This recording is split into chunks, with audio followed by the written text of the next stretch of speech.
Assalamualaikum warahmatullahi wabarakatuh.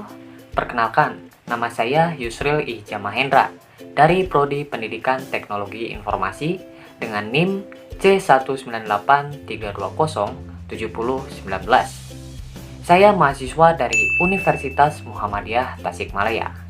Dalam video kali ini untuk memenuhi tugas dari mata kuliah belajar dan pembelajaran TK, dan juga saya dari kelompok 3 akan memaparkan sebuah materi yang berisi tentang pendekatan pembelajaran dan simulasi penerapannya. Jadi, mari kita simak sama-sama. Namun sebelum kita masuk ke pembahasan topik utama dalam pendekatan pembelajaran dan simulasi penerapannya, kita harus tahu dulu apa yang dimaksud pembelajaran.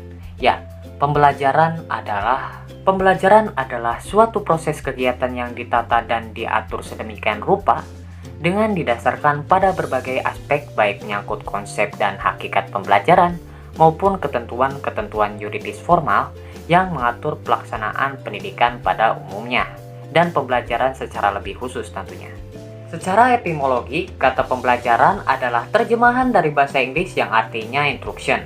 Kata pembelajaran itu sendiri merupakan perkembangan dari istilah belajar mengajar atau proses belajar mengajar yang telah cukup lama digunakan dalam pendidikan formal atau sekolah. Adapun pengertian pembelajaran menurut beberapa para ahli, yaitu menurut Muhammad Surya, yang dimana pembelajaran itu adalah suatu proses yang dilakukan individu untuk memperoleh suatu perubahan perilaku yang baru secara keseluruhan sebagai hasil dari pengalaman individu itu sendiri dalam interaksinya dengan lingkungannya.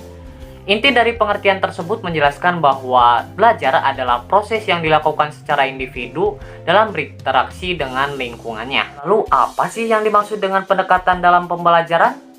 Pendekatan dalam pembelajaran adalah suatu prinsip atau cara memandang dalam menentukan kegiatan pembelajaran, atau bisa juga disebut sebagai visi dan misi yang hendak dilakukan oleh seorang pendidik untuk menciptakan lingkungan yang ideal dan sesuai dengan apa yang diinginkan oleh pendidik tersebut. Nantinya lingkungan ideal ini bertujuan untuk menjadikan kompetisi dasar bagi siswa agar bisa belajar dengan baik tentunya.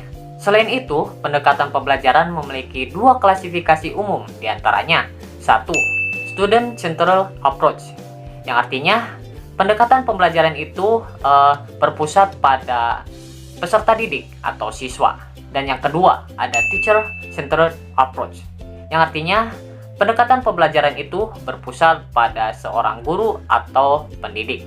Ya, seperti yang kalian tahu, ilmu pengetahuan dan teknologi setiap saat pasti akan mengalami perkembangan. Dan ilmu pengetahuan dan teknologi tersebut sangat penting untuk siswa sebagai sumber materi atau sumber pembelajaran pada saat itu. Maka, semakin berkembangnya ilmu pengetahuan dan teknologi membuat para guru harus menyesuaikan materi-materi tersebut agar cocok dengan perkembangan saat ini. Jika materi pembelajaran tersebut tidak mengikuti zamannya, maka pembelajaran tersebut akan menjadi sesuatu yang bermakna buat peserta didik ketika hal tersebut diupayakan dalam sebuah perencanaan pembelajaran yang baik dan benar. Oleh karena itu, keterampilan guru dalam merancang pembelajaran merupakan sesuatu yang tidak bisa dapat dipisahkan dengan tugas dan tanggung jawabnya. Tanggung jawabnya tersebut sebagai seorang pendidik, pembelajar, dan seorang perancang pembelajar. Sini saya akan memaparkan sekaligus menjelaskan tentang beberapa pendekatan dalam pembelajaran tersebut. Jadi kalian simak baik-baik dan mohon didengarkan.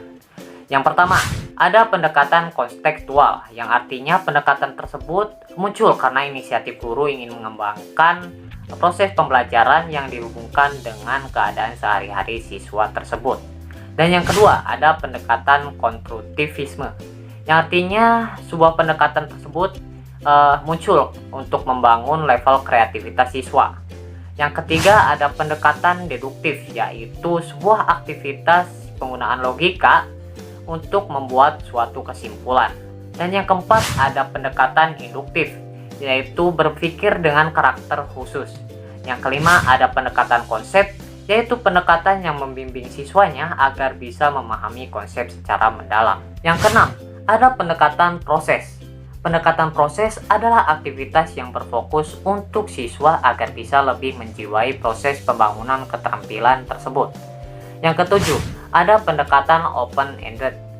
Itu merupakan masalah atau soal yang dirancang agar siswa bisa menemukan jawaban yang benar. Yang kedelapan, ada pendekatan saintifik. Merupakan proses pendekatan yang disiapkan agar siswa bisa lebih aktif untuk mengembangkan keterampilan dan pengetahuannya. Yang kesembilan, ada pendekatan realistik. Merupakan sebuah pendekatan untuk mengatasi masalah-masalah tersebut. Yang ke-10, ada pendekatan sains, teknologi, dan masyarakat. Ini merupakan pendekatan yang dikombinasikan dari keterampilan dan proses, sehingga pendekatan ini diharapkan mampu mempunyai sebuah pengetahuan yang bertujuan untuk menyelesaikan setiap keputusan yang ada pada masyarakat dan lingkungannya. Tapi perlu kalian tahu ya teman-teman, agar proses di atas tersebut berjalan dengan lancar, maka dibutuhkan yang dinamakan sebuah simulasi penerapannya. Lalu apa sih yang dimaksud dengan simulasi? Ya, simulasi adalah salah satu cara untuk memecahkan permasalahan dari banyak persoalan yang dihadapi dalam dunia nyata. Lalu ada pula pengertian dari metode pembelajaran simulasi. Ini merupakan salah satu teknik pembelajaran yang menggunakan situasi tiruan dan pembelajaran secara kelompok. Simulasi tersebut nantinya dapat meningkatkan prestasi siswa dalam belajar sekaligus meningkatkan kemampuan agar si siswa tersebut bisa berhubungan dengan lingkungannya dan dapat mengatasi permasalahan yang ada. Lalu dalam proses pembelajaran ada beberapa jenis metode atau metode pembelajaran yang harus wajib diketahui oleh seorang guru. Jadi kalian simak baik-baik dan dengarkan. Nomor 1, ada latihan simulasi. Latihan simulasi ini merupakan suatu metode pembelajaran yang memberikan penyajian tentang situasi yang dapat dikontrol. Simulasi jenis ini dapat meliputi melalui audiovisual dan lain sebagainya. Yang kedua, ada simulation game atau permainan simulasi. Dan yang ketiga, ada role playing atau bermain peran. Dan ini merupakan salah satu metode pembelajaran yang menggunakan drama. Maka kita seharusnya sebagai pendidik haruslah berpikir kreatif dalam menciptakan suasana tersebut agar proses pembelajaran dapat berjalan dengan semestinya. Lalu ada pun beberapa faktor yang mempengaruhi sistem pembelajaran itu tidak dapat berjalan dengan semestinya. Oke, kita sebutkan satu-satu. Di antaranya ada 1, faktor guru. Dalam sistem pembelajaran, faktor guru terutama di Indonesia masih menjadi salah satu sumber pembelajaran yang memiliki peran sentral. Dan yang kedua ada faktor siswa. Dalam paradigma yang berkembang saat ini, kedudukan siswa dalam sistem pembelajaran diposisikan sebagai subjek pembelajaran.